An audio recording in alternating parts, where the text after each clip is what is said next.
All right, everyone. Welcome to Tribe Stories. We're doing these stream shows every once in a while to hear stories that help us think deeper about our lives and the world around us. So as you're logging in, as people are joining gradually, and the way things work on YouTube, on Facebook, please say hi to us on YouTube or Facebook. We're going to see your comments. If you have any questions, ask some questions. Follow us, subscribe if you like the stories, if you like the tone of this thing, send it to friends who think can benefit from it. So today, as we were embarking on almost like a series of talks, we're talking about the events that are sort of moving our hearts in the last few weeks, and it's very emotional, very controversial, and we are have been doing this for some time now. My wife Deb is joining us here. I want to say hi, babe. I do. Hi, Jeff. We love you and miss you. Thank you so much for coming on today. There you go. So she just popped in. So today, the title of the talk is The Parallel Reality of an African-American Professional. And I've invited Jeff Hickman, who is a great friend. I'm going to read an introduction because reading the introduction is helpful, because I really want you to have a more complete context for the person we invite. So Jeff Hickman grew up in Dallas, Texas, where he was raised by his mother, Adrian, in a single-parent home. She worked multiple jobs in order to send him to a prestigious Greenhill School, where upon graduation, he received the Founders Award, the highest honor given to a graduating graduate. After graduating from Greenhill, Jeff attended Princeton University, where he graduated with a degree in English in 1993. He immediately went on to work for Oracle Corporation and became a sales account manager for their federal division. He received a promotion, moved to California, and soon thereafter was named Sales Manager of the Year. After becoming a Christian, Jeff resigned from Oracle sometime after and started working in full-time ministry. He married Kristi Addis, a former Miss Teen USA, and have two daughters, Hanna and Ella Grace. Jeff is still learning, pursuing a master's degree in Divinity, and serves as one of the senior pastors in the North River Church in Atlanta. So Jeff and Kristi are really good friends of ours. We've known them for a long time and respect them and love them a lot. So I'm going to say hi to Jeff. Hey, Jeff. Hey, hello. Good to see you, my old friends. Yeah, we go way back. We go way back. Yes, even indeed. Before y'all were married, I remember y'all was the internet a reality when y'all started? It was barely a reality. Yes, okay. It was. Yeah, because that's how y'all would communicate from California to Russia. So it's good to see y'all. Always good to see you. You were there for all of it. You guys were there when we started dating. Jeff and I were interns in LA together. And then, gosh, when our girls were first born, we went to Disney together. Yep. And I think the last time we saw you was in Nashville when you were speaking about race relations at Renew. Right. Yep. It was amazing. And when Deb and I were dating, this was just for you guys to know, if you're in the audience, this was in the prehistoric times of dial-up. Yes. This is when the phone would dial a number, and there was this number, and then there was like 2 or 3 attempts, and they didn't work. And it was almost, it was another dimension, another life. Love never fails, man. Y'all had that true love. It worked out. Oh, wow. Awesome. Okay, baby, are you going to stay? You want to bring a stool? I got to go. Go ahead. I just wanted to touch base. I'll be watching. Thank you, Jeff. Appreciate this. All right. Okay, guys. So thanks for logging in. If you're tuning in just now, tell us where you're not logging in from. It's really cool to see how many people tune in from different places. If you have any questions for Jeff, also post them here in the text, and we'll be able to see them. So, dude, I'm so grateful you came on, because I love your story. I've known you for many, many years. And you've told me in some communications that we've had that the last few days was the most you have cried in a long, long time. Can you tell me why? Yeah. One of the things, quite honestly, I think was the Ahmaud Arbery situation. I read the stories for a few days before I actually looked at the video. And once I saw the video, something broke inside me. And I just kept thinking about my mom over and over, just telling me, hey, Jeff, be careful when you go out. Hey, don't do nothing stupid. Don't go out there acting a fool. Just whatever variation of what they call the talk these days. But, and just how I lived with that my whole life. And just to see the video footage of this guy running, and I just was thinking, man, I know he had the same talk I had, one. And so now his greatest fear is being realized, and he's fighting for his life. But even when I saw the video, I didn't know how to process it. And so I had one of my buddies, Joe Mulligan. He called me, white brother. We're great, good friends. He just called me, hey, Jeff. And we were just talking about life. And then he asked me about, how are you doing? How do you process this? And I started talking about Ahmaud Arbery's last moments, and I just sobbed on the phone, just 100% pure sobbing. Unexpected. That is surreal, isn't it? Yeah, I couldn't believe it. And I just, here's an American citizen, and people just hunting him down. I mean, I don't know. What can you say? And like I think Will Smith is quoted as saying recently, the only difference between now is that there are cameras now. But this stuff has been happening for so long in our country. But hey, maybe we've reached a tipping point, which I do believe in some respects we have. I really hope so. I really, really do. You were raised by a single mom. I was raised from my early teenage years and on by a single mom as well. So I know that tender relationship and that appreciation you have for a mother who has done the work of two, which is really an impossibility, I think, in many ways. And that care and that worry and that tenderness. And yet she put you through a prestigious, was it a private school? The Greenhill School? Yeah. I mean, that sacrifice is impossible to overstate, right? What she gave you as an opportunity. Absolutely. And what I love about your story that I think adds to the conversation here is that she gave you this push, this start through incredible hard work and sacrifice and self-denial. And you end up in Princeton, one of the top schools on the planet. And then you go to Oracle. And then you selflessly and sacrificially go into ministry because you feel the call of the Holy Spirit, like I did many years ago as well. So I know how it feels like. And what I'm curious about is this. So here you are. You're not this non-contributing member of society, right? You are smart, you are accomplished, you work really, really hard. You have gone to one of the best schools, you serve, you love, and yet you still experience some sort of parallel reality, right? In an amazing country that is aspirational because of this all men were created equal thing. And tell me about that parallel reality sense growing up or even working. Yeah, and it's you hit on it. I mean, I think I have to provide that context because I do feel like my mother and my grandmother, my grandfather died when I was very young, so just a lot of Black women training me up, and one of the things that was just consistent was, Jeff, you have to understand that you don't run the world. People that look like us, we don't run the world.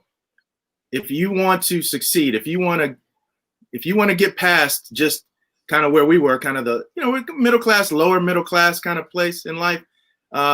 We weren't in the quote unquote deep hood, not like the projects, but we were not rolling in it either. I mean, we were lower middle class. They say you have to work twice as hard to get half as far. You just have to have that mindset. And I'm telling you that was drilled into me at 8, 9, 10, 11 years old. So I appreciated the realness to tell me how the world really works. So I didn't have this Pollyanna view, just go out there and, oh yeah, all I have to do is work hard and I'll be fine. You got to realize there are dynamics at work. And so I do appreciate that I was given not only these opportunities, but I felt like I was given a right mindset so that I wouldn't be surprised when I would go into situations where I feel like, man, what's up with this? Whether it be, I can't tell you how many times I would tell people, even after I, got out of college, hey, where you go to college? Princeton. Oh, cool. So did you graduate? Stuff like that. Like, oh, did you play football? I mean, I can't tell you how many times I would hear that. And to me, I can tell you how that translated to me was, you don't think I have the ability to get in, or I needed some affirmative action type program to get in because I'm just not qualified when you just look straight at me, I can't tell you how many times I heard that. And so I started just preemptively saying like, yeah, graduated from Princeton, best 4 years of my life, or just I learned how to say that. So I wouldn't have the other stuff. Let me just nip that in the bud, and they don't offer athletic scholarships, so I didn't get one, Oh my gosh. My gosh. I'm 6'4", so I get it, but wow. So I do think that mindset was helpful for me. So I never viewed the world as a place that was going to be fair. Right. I never had that expectation. And this is pre-Jesus, pre-Christian. This is how I viewed the world and approached my life. And I often found myself in situations where I was either one of few or the only person of color in situations. And I think that mindset served me well. It kept me from getting too cynical, and I think just too despondent to where I couldn't function. It gave me a little bit of a drive, like, no, I already know that the chips are stacked against me, and I didn't feel like a victim. That's the other thing. I didn't feel like a victim. I just had to work hard. Let me ask you this. So this is actually really helpful to hear that I didn't feel like a victim, what you just said. I'm a sort of mixed race dude, right? So I've been a minority in, I've grew up on 4 continents, 6 countries. In every single one of those places, I'm a minority of one sort or another. So, and to me, the reason this resonates with me is because somehow, because of my upbringing early on, you sort of learn how to view the world as it is, maybe necessarily without, in my mind at least, it wasn't with anger. It was just this is just reality. There's a majority that you don't exactly fit in anywhere, but that's okay. So let me ask you this. So how much of this is pressure, and how much of this is motivation for you, and how much of it causes maybe resentment or anger, or maybe on the other side of the spectrum, you know what, I'm going to make a change and I'm going to educate people and help people. Our opportunities are built on somebody else's shoulders, right? Things are improving. Everybody knows that. And yet they're improving very slowly. It's frustrating, etc. How does that play out in your mind, in your life, in your experience? Maybe it's a too long of a question. Sorry about that. No, but it's interesting. And I know we joked about this, earlier, but, you're talking about being mixed race. And I think even I made a comment just a few minutes ago, right? And I said, just work hard. And some people might be going, well, yeah, you're really light skinned, so it's easier for you. I get that. And again, that's the way the world works too. So I get that too. I'm not trying to say I have it easy. I mean, I understand that for some, I might have it, quote unquote, easier than maybe a darker skinned Black person. And also people, a lot of times that we talked about, approach me and assume that I'm mixed race. I don't know who the white person is in my family tree. Never met them. Don't know who they are. Obviously, there's something in the mix, right? Yeah. But I don't know. I grew up as a Black man. I self-identify as Black. So I don't know how to operate in this world any other way. But you talk about pressure. Now, I got to be honest. I have always felt a pressure to represent my race well, especially when I'm in a group of people that are not my color. Okay. So I have felt a pressure my entire life. Now you can say, ooh, that's rough, or man, that's kind of hardcore. Again, I don't know. I didn't want people to look and say, oh, there's just another Black dude doing something crazy, whatever. I didn't want that. I felt like, you know what? I want you to see that a Black person can come into this situation, deal with it, not get jacked up by it too much, and even excel and keep fighting, even through obstacles. And so, yeah, did I feel a pressure? Sure.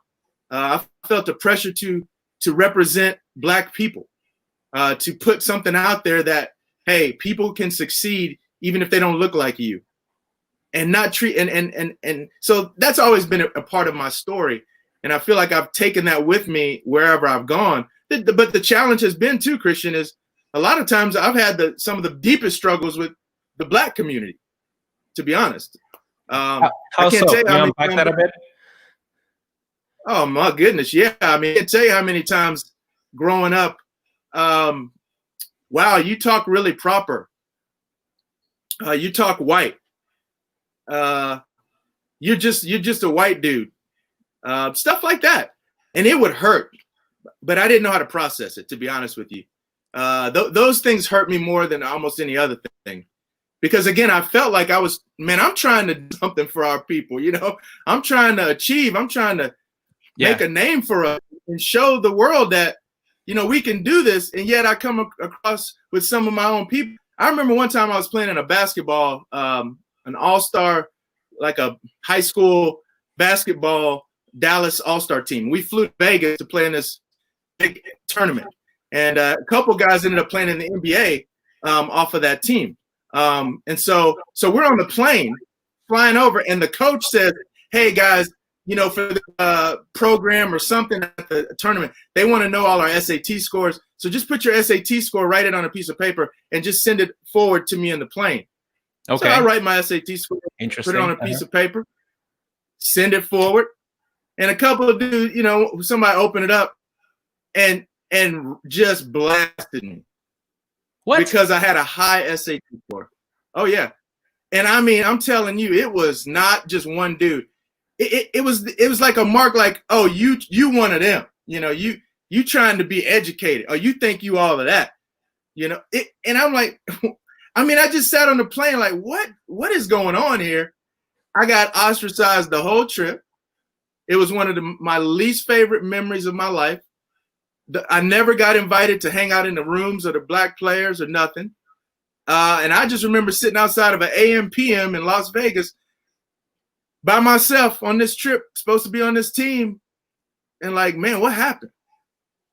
What happened? These are my people, and so these are moments of life that never leave me, and so I've experienced it on both sides of the fence, so I felt a lot over the years. It seems to me that, I have some parallel sort of stories as well. It seems to me that it really has to do with awareness more than race per se, right? Because, for example, for me, I as I said, it's really ironic, and I don't say it with any bitterness or anything like that, but it's just a reality, right? If you don't fit in quite enough, like there's something off about you to a group of people. That's sort of the natural response, right? So for me, for example, I grew up I spent 7 years in Africa when I was a kid, and I would play with African kids every day, all day. And actually, I remember very distinctly that I would a couple of times that I've, like, you come at the end of the day, your mom says, it's dinner's ready, go wash yourself because you're all dirty and playing in the dirt all day, and so I go to the bathroom, and then I look up in the mirror for the first time in the day. And for a split second, I'm surprised that my skin is not darker because I've been immersed with this group of African friends, right? And there's just zero disconnect there, right, for me. But at the same time, I had the blessing of being in that kind of environment. And had I been born in a very different setting where I have very little contact with a group of Africans or African Americans or whatever other ethnicity, I think I would have probably formed some stereotypes, some prejudices, easy, right? So it's enlightenment is part of this whole thing. And like I had a very, very strange discussion with someone here in the States some time ago where, I was talking about, we're sort of discussing opportunities and things like that. And somebody basically said, I said, well, I feel I'm grateful. I'm here. I'm Latin. I look Latin. And the person said to me, well, you're not really Latin. I said, what do you mean? And the person said, something along the lines of, you don't speak with that kind of accent. You don't behave a certain way. You carry yourself a certain way. And I said, okay, so being Latin means does it mean that I have to be a sharecropper or have a certain accent or dress a certain way? Is that, I'm not ethnic enough? Yeah. And that was the idea. And that was the idea, is it was a stereotypical sort of thing. And I don't think it's meant as mean. It's just, there's boxes. Human beings have boxes of perception. So you have to fit in a box. And if you don't fit in a box, they go, right. Which kind of interestingly, I feel like it gave me almost like this weird access behind enemy lines with white people sometimes. Right. Because sometimes they would look at me and think, well, you're not like totally quote unquote black. So let me let you in a little bit. Right. And so I would hear some of the most ridiculous stuff. I remember one dude, we went to Princeton. He was from the Dallas area. And so when they, get all the graduates from Dallas and they have these meetings before you go off to college and they give you a Texas flag and all this stuff. And so one of those guys, he went to a school maybe an hour away from me, more in the rural, close to the country folk, white dude, athlete. So we connected, and I'll never forget, this dude looked at me and we were just talking. He was like, man, I feel like I can talk to you or whatever. He goes, because you're not like a real nigger. You're like something. You're different. You're like, and he seriously thought that was cool to say. Oh my God. And I'm just sitting there like, no, I said, man, don't ever say that to anybody else for the rest of your life. Oh man. I know you must feel like we got something going, but man, don't do that, but it just shocked me. But you talk about categories. So in his category, then what was a nigger? Yeah, exactly. Okay. Because there was a category he had and some predisposed, he had some thoughts, right? Yeah. For whatever reason, I wasn't exhibiting those. Oh, okay, so let me talk to you a certain way, which is not cool, to me. And so I feel like, talk about these parallel realities. Wow.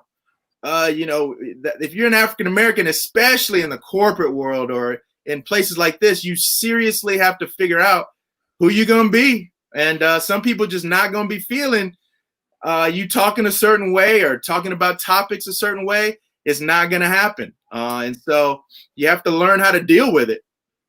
The best intellectual cure from racism is a DNA test, right? Like if you think about it, I took a DNA test. I don't have the slide on me right now, but it's like this. I'm 23%.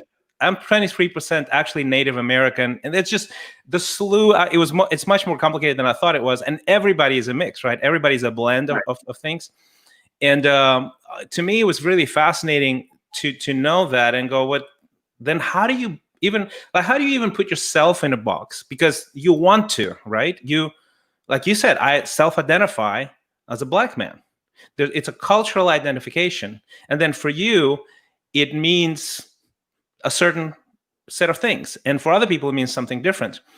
And for me, I'm just confused because I grew up all over the world, right? I can't even self-identify very well. And my daughters, I was going to ask you about your marriage in lieu of the DNA test, right? So, I married an American from Wisconsin, Deb. You just saw her, and she is a mix. Like she's Italian American and all kinds of Nordic. Like I think she's like 98% North European. She did the DNA test as well. And my three daughters, two are slightly darker. They just tan better, but they're white, right? Wow. And then my middle child is like she can be from Sweden. As a matter of fact, we had one of the first flights we took stateside. That flight from Moscow to New York was the flight that a lot of American families took who adopted Russian kids. So it would be that going to the bathroom or something with the baby, and they're like, "Oh, you adopted a little Russian kid," because she didn't look nothing like us, So tell me about Kristi, because you married a white girl, like white girl, blonde. Yeah, Mississippi white, bro. Mississippi white. That's Tell me about that parallel reality, because I know a little bit of the story, but some people don't. It's really fascinating. The funny thing was, one of my buddies, Ruben, tried to set me up with Kristi when I was a new Christian, and I'd supposedly had become a follower of Jesus, and all people were the same, all created in God's image. And Ruben was like, I want to set you up on a date. We'll do a double date with this girl named Kristi. And my first question, man, is she white? Because I don't want to date no white girls. I'm done with all that. I'm tired of that stuff, man. Rodney King had happened. You know what I mean? I'm like, we're in LA. No, man, I'm done with the staring and the looks. And so he was like, no, man, I think she's from Argentina or something like that. And I was like, oh, I can roll with that. Latina, whatever. Man, I met Kristi. She started talking Southern accent, white, blonde. I'm like, Ruben, this girl is not Argentinian. And so I didn't even ask her out, bro. We didn't do the date. That's where I was mentally at the time. And but as time progressed, we got together, fell in love, and had a great dating relationship, got married in 1999. But the challenge was, like, her immediate family, they said they weren't going to come to the wedding. And so it was, wow.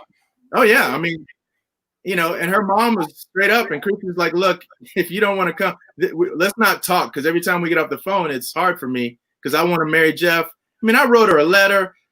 Whew, Kristi was getting letters from family members like, hey, God made people like this. Bluebirds mate with bluebirds, redbirds. That's the way God made it. All this stuff.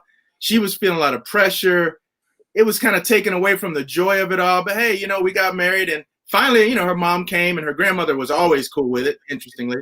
And those are really the only two people from her side of the family that came to the wedding. And we were not allowed to go to Mississippi for 5 years, the first 5 years of our marriage. How do they communicate that? Like, are you like, okay, you're not welcome here, or? Yeah, like, don't come. Just don't come. Right? And here's the deal. But this is interesting because her mom was like saying stuff like, if you marry Jeff, we're going to be driving along the streets here and somebody's going to run us off the road, and your little sister, she's going to get run off the road. That was her reality. Okay, so let's put that in that box. Okay. Mm-hmm. After we get married, my grandmother, Black woman, born in 1925, she said, finally, they allowed us to come. We had our kids, and then the kids opened stuff. That helps, yeah.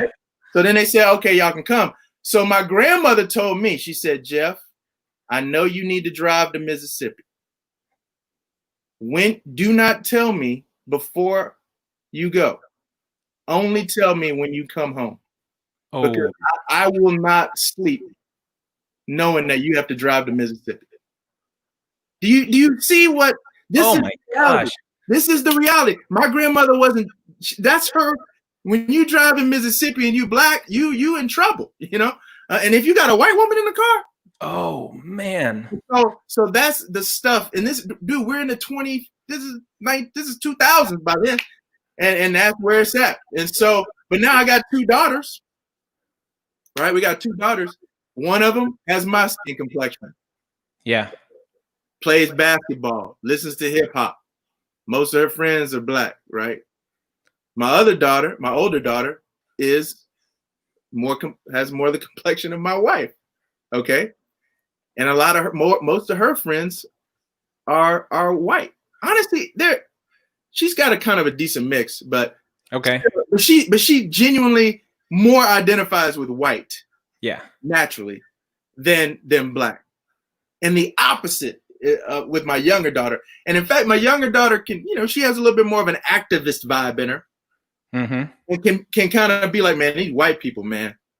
I'm like, yo, let me help you out, girl. You got some white in you. You're gonna need to figure that out. Let's have a conflict inside of yourself. Yeah, exactly. And so, but she got to fight to access that, a part of her, and not resent it. Yes.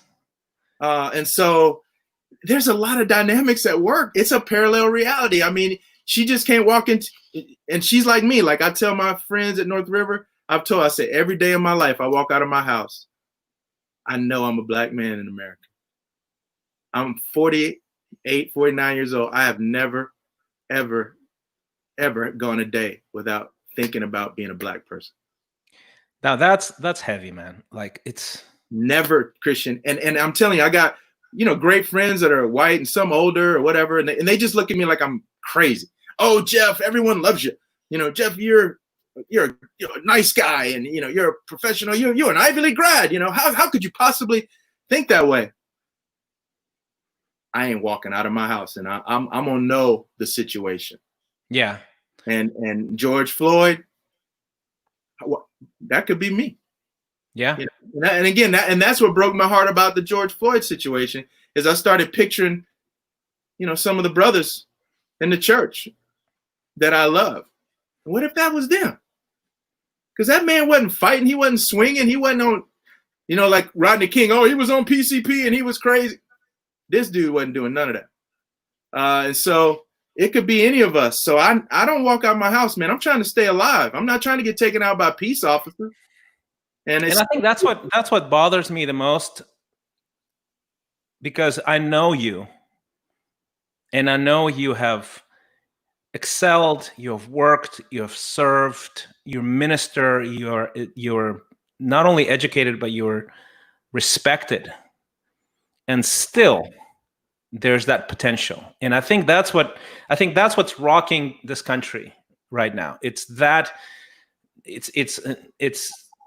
almost, it is a parallel reality. We're just sent a breakthrough space mission that's going to basically open up space travel in a very different level. And then at the same time, we're struggling with this in 2020. In 2020, since the 1600s, we done had issues, with this, and here we are still. And I think that's the challenge.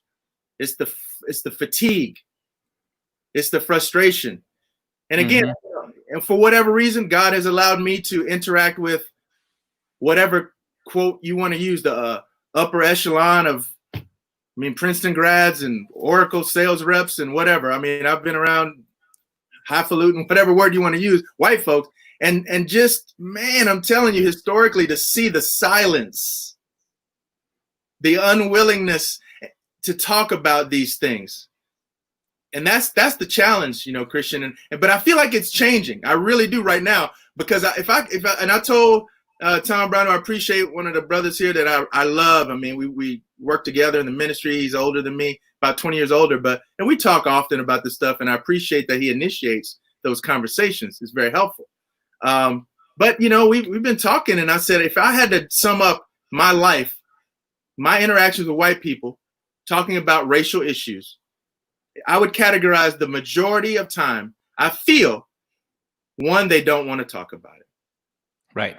Because it either makes them feel uncomfortable, and they don't want to feel that. Yes. It makes them feel like they need to defend something. Right. And they don't want to go there. Or they simply feel like, I'm not responsible, so what's up? Why we gotta talk about all this? Well, let's talk about that for just a second. How much of it is this false sense of guilt that they don't need to carry? They didn't enslave anyone. And how much of it is also sort of a dimension where there are things spoken, like broadcast as all white people are this and all white people are that. Is that a reality, you think? And is that valid?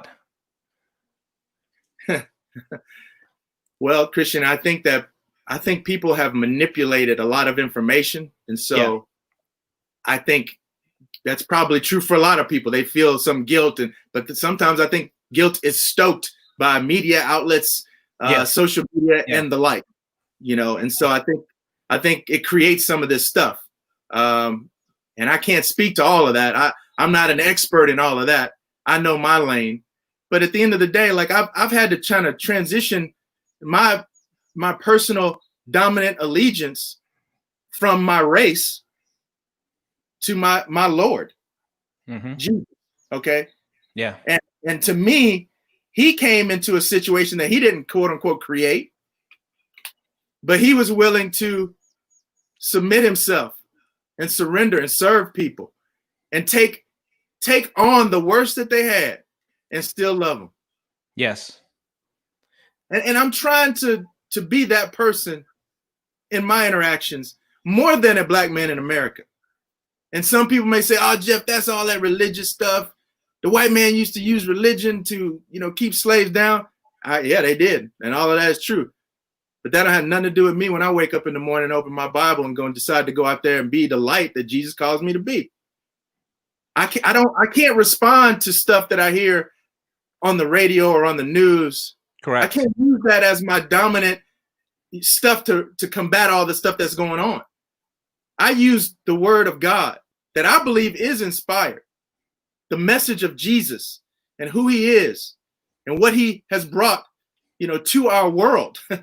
The sense of lay down your life, the sense of love, but the sense of stand up for righteousness, to be willing to die. Because this stuff is not political, Christian. It's not. The stuff that's going on now is not mostly political. It's really relational. Yes, it is. An issue of relating to one another. We have been lied to, and our vision has been skewed, and we treat each other in ways that are not honoring the one who created us. And though some of us refuse to believe there's a creator and all that, I get it, but I'm not one of them. And so I'm an ambassador for Jesus, not an ambassador first and foremost for my race, which is what I felt like I was my whole life. So now I'm trying to insert that which is the light, that which is compassion and empathy, but willingness to tell the truth and the willingness to stand up for stuff that ain't right. And I think that's what we got to learn how to do more of. And I think that's what I've been trying to do. I've been going up in front of my church, which is about 1,100-ish members.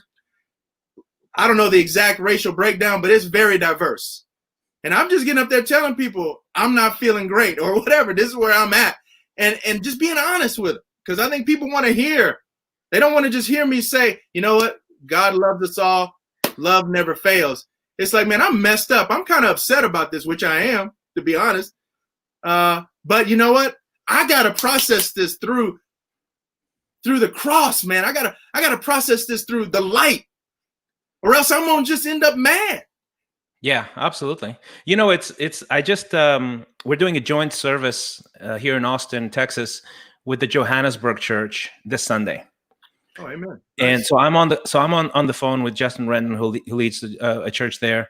Yeah. And I was discussing this with him, and I was so grateful that we set it up before this whole thing exploded, and we, and I was telling him, I said, when I was growing up in Maputo, which is next door to Johannesburg, like an hour flight next door, and I knew that there was this parallel reality there of an institutionalized racism as a government policy, and I remember growing up.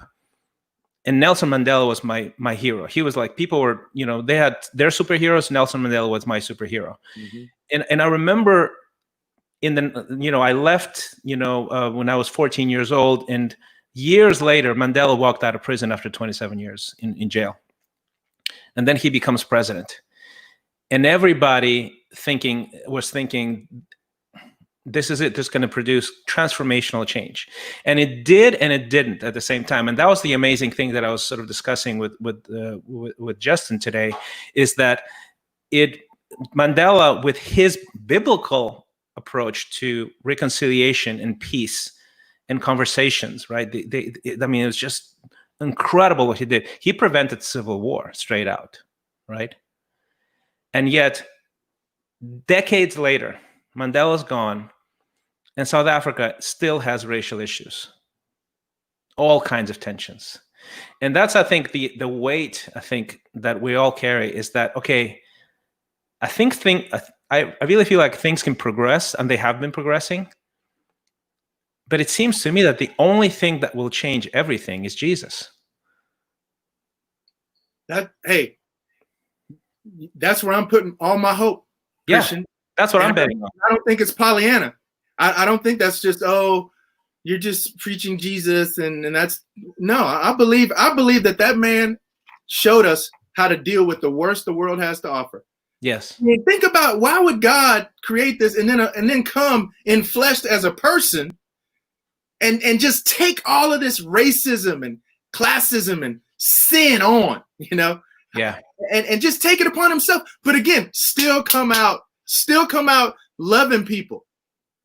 And that's the thing, man. And that's the challenge for me, because sometimes I see folks. I was at a protest the other day, man, and this dude walked by, white dude, just making some comments, and one of the people there kind of got into it with him, and I just got so angry in my spirit, Christian. It was hard for me to kind of keep it together. But I truly believe that is the message. Like Martin Luther King talking about, hate's not going to drive out hate. Only love can do that. But some people don't want to hear that, as if standing up and rioting and looting and all that. I get the anger, man. I get it. But obviously I can't condone it, right? Breaking into somebody's. No, of course not. I mean, but at the end of the day, what are you going to do with your anger? What are you going to do with your discouragement? Where are you going to take it? I take it. I spend 20 minutes in solitude every day and trying to listen for God. I'm telling you, it's revolutionized my approach to just following God. I'm not just trying to read what I want to read and learn what I want to learn. God, talk to me. I'm not going to control this situation. I'm going to yield myself to this time frame. You inform this time frame. I'm going to receive what you want to give me, right? And I feel like I've been growing in my ability to deal with what's going on in this world. And it's painful out there. And I was on a call today with some ministers all around Atlanta, white and black. And I appreciate one of the white brothers. He said, man, he said a lot of stuff that blew me away. He said, I grew up a racist. That's what he said on this call. I was just on about an hour ago or so. And I grew up a racist. And he said, but now, man, I'm starting to see I gotta change some things. And he got angry at one point when he was sharing, because he was saying that he feels like many of his fellow white members of the church where he is a minister, they want to talk about facts and figures about what's going on in the world, almost to get people to just chill and don't be so angry. Things are getting better. There's progress. Look at this statistic. Look at that statistic. And this brother said, man, he said he just came to the conclusion that he said, if one of our members was George Floyd and we had to do his funeral, yes, at the funeral, do you think any of us would be quoting statistics? Is that the time to quote statistics? Or is that a time to just lament? Yes, lament. Lament, which is what the Bible gives us the opportunity to do, to just take the pain to God. Take it in his presence. Speak your anger in the presence of God. Ask him to help you through it. Like, God gives us that ability, and so he was just saying that, like, but so many white folks, again, they don't want to deal with it. They want to quickly get to the end of the psalm where everything's great. They don't want to deal with that middle where it's funky, where you want to dash their children against the rocks. You know what I mean? Some of those type of psalms, those imprecatory psalms, they call them. And so you go, wow, God let that in the Bible? Why would God let that in the Bible? Because he knows we're going to go through craziness. Yes. He knows there's racism, injustice that we got to deal with. But how are we going to deal with it? And that's why I have to be an ambassador for the one that's greater than me, who Jesus. And I'm going to die holding. I wonder, what I wonder? I wonder if it's too much of an intellectual concept. Jesus, he died on the cross. He's going to make things right. And it doesn't sink in on a relational, on a real life level. I wonder, I've been thinking about this a lot lately, studying scripture, that look, you can see evidence of racial, ethnic, cultural tensions right there in the New Testament, in his story. Like, yeah. Before he showed up in full force in his ministry, one of the first comments recorded about him is, "What good can come from Galilee?" Is anything good can come from Galilee ever? So there's, even within the nation, it's a tiny little country, it's a tiny little nation. There were people down on him because of the place he was from, Right. And then before that, I've been thinking about it because we did the Easter service, recently, and I was meditating. Okay, so he was in Egypt for some time. And I searched for, how long was he in Egypt? And, and basically scholars go from several months to several years. We don't know exactly. But I wonder how his family was treated in Egypt. right? Did people say, hey, all this Joseph guy came to take good Egyptian jobs from us, Right. doing his carpentry? Like, and I can almost guarantee that he got some of that, right? Did he grow up feeling less than in a foreign land because he was a minority, right?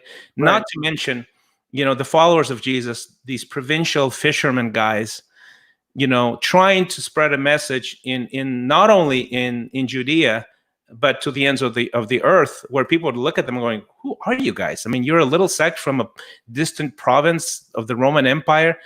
Who are you to come to Athens? Right.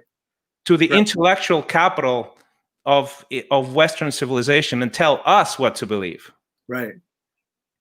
I'm sure there was so much of that, right? It had to be. Right? I mean, it had to be. Yeah. But yet there are Christian communities of Christ followers all over the world. Exactly. All over the world. But it started, as you just eloquently gave us a nice synopsis, but that's where it came from, which shows us that the message that he came to bring, it doesn't matter what culture, it doesn't matter what ism is in that culture. A steadfast appreciation, loyalty, and allegiance to Jesus and his teachings can transform any society. It can. And it's much more than an intellectual construct. It is, and that's my challenge, Christian, because again, I'm a Princeton University English major. Right. I like getting books, dissecting them I just suck the intellectual value out. Ooh, give me all what does this word mean? What is that? And I've spent a lot of my Christian walk, honestly, in that cognitive, intellectual place. But again, lately and very recently, within the last 2 years, I've seen that I've kind of got more weary than I want to. And I think some of it is because I haven't just spent time in the presence of God. Yeah, it's transformative, isn't it? It's transformed just to be in his presence. Yeah. And to just stop and to not be so rushed. Just slow down. Because that's the thing. We look at Jesus and we look at these situations that he was in, this adulterous woman, and it's intense and death is on the line. I mean, she might not make it. How did he know what to say in those moments? Wow, I wish I could be so smart like Jesus. Or when they talked about, well, what about paying taxes? And he said, well, look at a coin. And how did he know how to do that in the moment, man? He's just so smart and intellectual. No, I genuinely believe that man spent 30 years as a Jewish man practicing the Sabbath. In other words, slowing down. Slowing down in the face of occupation. In the face, yes, of occupation, of a foreign domination. Yes, all of that. Seeing people getting mistreated, taxation that on a level that was way worse for them. All of this. How did he handle it? 30 years of thinking with God, being in God's presence, fasting periodically. These are the things that Jesus did with his Father and the Spirit of God, connecting with the Spirit of God. And it wasn't just I need to read my Bible today so I can be a good Christian today. That wasn't his concept. And then the blowaway concept that Jesus didn't even have the entire Old Testament in written form. He didn't even have that available to him. No one little town in where he was had the entire Old Testament. He probably had a few scrolls here and there, which is mind-boggling, And so I just feel like I've been trying to make this more experiential. And I've been reading scriptures and trying to be in that moment. I want to be there when he raises the widow's son at Nain. I want to be there when Bartimaeus is screaming out. And he looked at Bartimaeus. Bartimaeus, what do you want? And Bartimaeus said, man, I just want to see. And I think about what if I was there and Jesus looked at me, Jeff, what do you want? Would I know what to say? How do I say it? And I appreciate that Bartimaeus spoke it in Jesus' presence. And look what happened. He left the outcome there. And that's what I'm trying to do. I'm trying to be a man who doesn't just know stuff about God, but can understand and appreciate a relationship with God and take that with me into the world that I go into and not just spout off stuff I heard on the news channels. Yeah. That's what, well, let me ask you this. Actually, that's a great segue, because I've been like, what helps me is to know that I'm a sinful, wicked man who has been cleansed by the blood of Christ and continuously cleansed, transformed through discipleship. My character has been changed. I come from 3 generations of broken homes, and I have a 20-year-old marriage that is awesome. Amen. Because of him, not because of me. Yep. So I don't have too much of an illusion about how much good can I do alone, without Jesus. So going from that, and I think I can really infect with my wickedness, my anger, my imperfect way of seeing the world and responding. I can really infect the process, but at the same time, I feel like Jesus engaged the social aspect and the injustice being happened. Very, like you mentioned, the taxation thing. That's engagement, right? I was having a conversation with someone who, a good friend of mine, who basically said, look, I don't think you should talk about it as much, and because that's going to upset some people. It looks like you're taking sides, et cetera, et cetera. And in my mind, I feel like, no. I feel like we're following the steps of our Lord, because he addressed with words and deeds all of the injustices. He hung out with the people didn't want him to hang out with. He hung out with the tax collectors, with the prostitutes, he engaged the Samaritan woman in a way that was widely perceived as inappropriate. You don't talk to a woman if you're a rabbi. You don't talk to a woman alone if you're a rabbi. You surely don't talk to a Samaritan woman in any context, or a Samaritan of any kind. People go around Samaria. You know what I'm saying? So I think with his actions, he was such an engaging person, right? And I think, so my question to you is this: we're transformed by the presence of God, who we are. How do we engage? How do we imitate Jesus? And what are the ways that we shouldn't engage, that would probably miss the mark? Yeah. And I think it comes back to, I think what you alluded to on one level is we've really got to realize we've got to have that self-awareness of who we are. And I appreciate Paul when he wrote in Galatians 2:20, he basically said, look, I died to myself. I've been crucified with Christ, and I no longer live. And the life that I live in the body, I live by faith in the Son of God who loved me and gave himself for me. That's self-awareness. That's understanding who I am in and of myself is not sufficient to bring about any change, really. And so I need to, there's got to be a death to self. There's got to be a crying out to God. God, show me what's offensive in me and help me to deal with it, and then lead me in the way that is righteous. Okay. And so this is something that I think many of us are not willing to do. And I do think we have to admit to ourselves that we have, in my opinion, this is one man's opinion, I believe we have allowed the media, social media, whatever, our favorite news channel, to absolutely formulate our view of how to engage in the world, to give us the information with which we even regurgitate into the world. I believe it. And I think some of us don't even check ourselves. And we engage in these battles with rhetoric that people who have created this rhetoric are motivated by a paycheck, honestly, or ratings, or likes, or followers. And we clickbait to death. But some of us are not dying to ourselves daily. Not just because you were converted 10 years ago and you're a good Christian person. No, daily make that decision. Pledge your allegiance to Jesus before you leave your house. That's awesome. Pledge your allegiance to him even above your thinking. That's what I have to do every day, because I make an idol of my own ability to think well. I had to come to terms with that.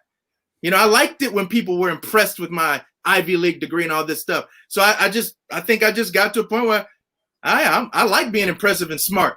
Well, I got to die to that every day. And I have to take time in the scriptures, not just to retrieve and extract a cool nugget for the day, not just to read the Bible. I got to let the Bible read me. I got to let the Spirit of God, I got to give the Spirit of God consent to come into me in a way and to do his work within me. This is not once a year, guys. This is a process every day. And this is what I have to do so I don't fall into the trap of being great at accumulating information from around me adapting it, filtering it to my intellect, and then spreading it into the world and winning arguments with people. And see, that's what Jesus did not do. He said in John 15, it was clear as day, hey man, I can't do nothing without God. I mean, it's like I'm connected to the Father, and that's the only way I can do anything. And then he said to his followers, and you can't do nothing if you ain't connected with me, if you aren't abiding in me. And that's not just having a quiet time in the morning. No, that's a mindset. It is a willingness and an openness to God throughout our day, not just really intense for 30 minutes, 45 minutes, throughout our day. How open are we to God? And again, I think this is real. And this is the way I keep the media from winning the battlefield of my mind and my heart, and keep Jesus at the center of it and on the throne, so that when I go into the world and engage, that I'm not just regurgitating somebody else's thoughts or my best thinking, but that I'm regurgitating that which comes from God's Spirit and His Word and His Son. Yeah. Well, that's a. Thank you for that. It's so confusing. The emotions are fever high. I think what is both unsettling but also giving me more peace is the fact that I realize if I am honestly to look at Scripture, God's perspective on how things are to evolve in history, including our history here, is that we'll never get actually to a place where people don't have prejudice. We can make progress, right? Yep. Through legislation, through social action. But really, if you're honest with yourself in Scripture, there's going to be a moment in time where all of that is resolved and fulfilled. But that moment of time is up to God. It's not up to us. As I was reading this the other day in Revelation, it says, after this, I saw a vast crowd too great to count from every nation and tribe and people and language standing in front of the throne before the Lamb. They were clothed in white robes and held palm branches in their hands, and they were shouting with a great roar, salvation comes from our God who sits on the throne and from the Lamb. That's the moment. Yeah. That's the moment. And Jesus is going to be at the center of that moment. Mm-hmm. And not any great philosopher or anything like that. And one day God's will be done here on earth as it is in heaven. And that day is not necessarily today full scale, but we pray that consistently because we can affect that with our prayers and with our actions, to spread this message of Jesus and to help Jesus to inspire another person to choose to pledge their allegiance to Him. And I think that helps God's will to be done on earth, right? As it is in heaven, one person at a time. Yeah, we may never see social equality or everyone just looks at each other with perfect harmony. We may never see that in our day and age, Christian. That may not be something we necessarily see. But man, I'm still motivated and I know I'm motivated because I cried about Ahmaud Arbery. Yeah. And I cried about George Floyd. And I was reminded about Trayvon Martin. Trayvon Martin. We forget this stuff, guys. Mm-hmm. Walking through the man, Zimmerman, on the phone. The 911 person. Do not follow him. We don't need you to do that. Told him that. Yep. He still went after the kid. Stuff like that. Okay, so what do I do? So Jeff, your answer is Jesus. You know what his show is. What's your answer? Yeah. What's yours? Has it worked? Yeah. That's what I say to the world. That sometimes I kind of have to get that way. It people, is. They want to press down what God is all about. I was in a refugee camp when I was 5. After my dad was in a concentration camp, mass arrests in Chile, thousands of people disappeared without trace, many more thousands tortured, imprisoned, and then many more thousands exiled without permission to go back to their own country. And our family was one of them.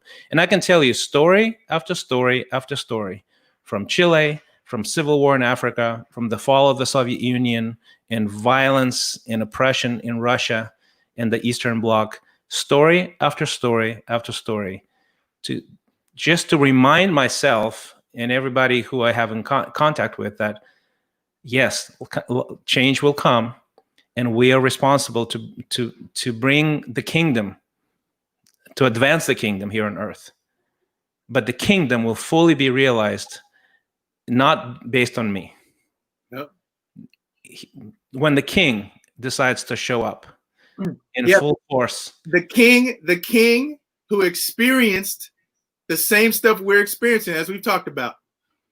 That same man, Jesus, experienced the worst of it. Yep. We said, right? Yep. Took injustice, kangaroo court, capital punishment, wasn't right, but they still did it to him. That same person overcame it all. Yes. And that he overcame it all.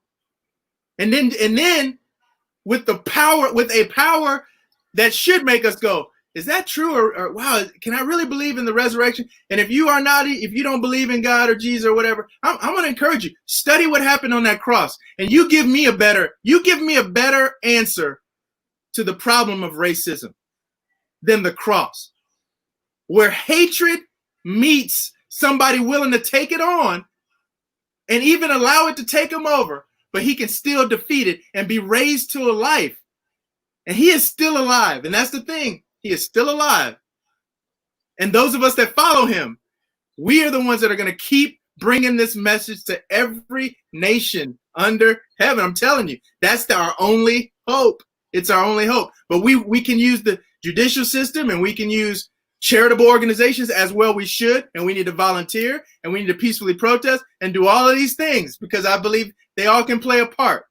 But the cross, a lot of things are answered at that cross. And what you read, the kind of what we can look forward to. Wow. That's amazing, right? I mean, what else are you going to put your hope in? CNN, Fox, Trump, MSNBC, Biden? What? Come on. Yeah, it's not happening. Come on. Well, brother, I love you, appreciate you, respect you, and thank you for years and years of friendship. And I think you brought a lot of spirit and hope and insight today.